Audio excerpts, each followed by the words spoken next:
Hello children, welcome to Hindi class. आज की हिंदी की कक्षा शुरू करने से पहले हम एक साथ एक कहानी पढ़ेंगे और आप उसे ध्यान से मेरे साथ पढ़िएगा।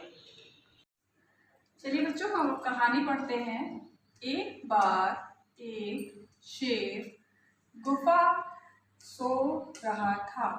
तभी एक चूहा उसके शरीर कूदने लगा। शेर जाग गया। शेर बहुत गुस्सा आया। उसने चूहे अपने पंजों जकड़ लिया। चूहा जोर रोने लगा। शेर उस दया आ गई। उसने चूहे जाने दिया।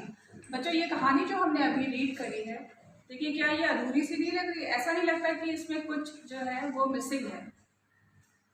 चलिए अब हम इसे एक बार फिर से इसे ठीक से पूरा करते हुए पढ़ते हैं। एक बार एक शेर गुफा में सो रहा था। तभी एक चूहा उसके शरीर पर कूदने लगा। शेर जाग गया। शेर को बहुत गुस्सा आया। उसने चूहे को अपने पंजों में जकड़ लिया। चूहा जोर से रोने लगा। शेर को उस पर दया आ गई। उसने चूहे को जाने दिया। अब देखिए बच्चों, इसमें मैंने कुछ शब्दों को बाद में ऐड किया है, जैसे में, पर, को,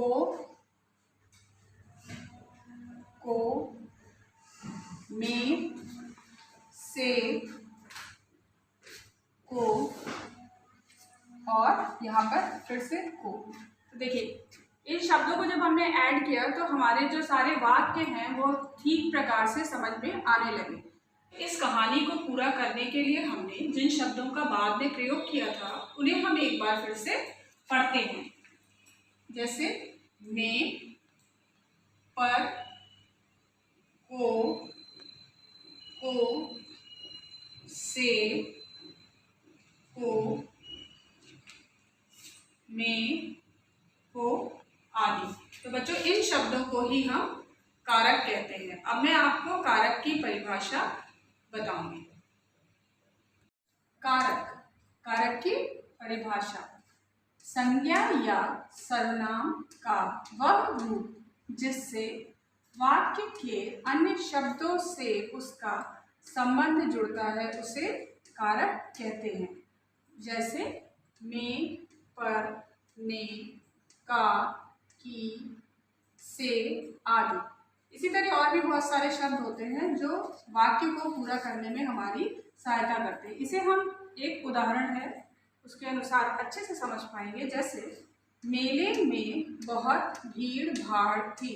अब जैसे मैंने आपको कहानी पढ़ाई थी उसमें था कि कुछ शब्दों को मैंने बाद में लगाया था, जब वो शब्द उसमें जुड़े हुए नहीं थे तो वो अधूरे से लग रहे थे। इसी प्रकार अगर हम ये बोले कि मेले बहुत भीड़ भाड़ थी तो ये वाक्य पूरा नहीं है, परंतु इसमें अगर हम कारक की विभक्ति ऐड करते हैं में, तो क्या हो जाएगा, ये वाक्य पूरा लगने लगता है। जैसे फिर से पढ़िए, मेले में बहुत भीड़ भाड़ थी।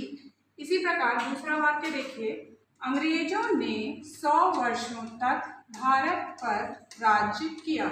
अगर इसमें से हम इसको हटा देते हैं तो कैसे पढ़ेंगे, अंग्रेजों 100 वर्षों तक भारत पर राज्य किया। तो अगर ये हम हटा देते हैं तो क्या होता है, फिर हमारा वाक्य अधूरा लगने लगता है। इसलिए कारक की विभक्तियां हमारे वाक्यों को पूरा करने के लिए, उसे सुंदर रूप देने के लिए अत्यंत आवश्यक होती हैं। नेक्स्ट है, मनुष्य पर सभी लोगों का प्रभाव पड़ता है। इसके बाद है, मुदित कक्षा में प्रथम आया।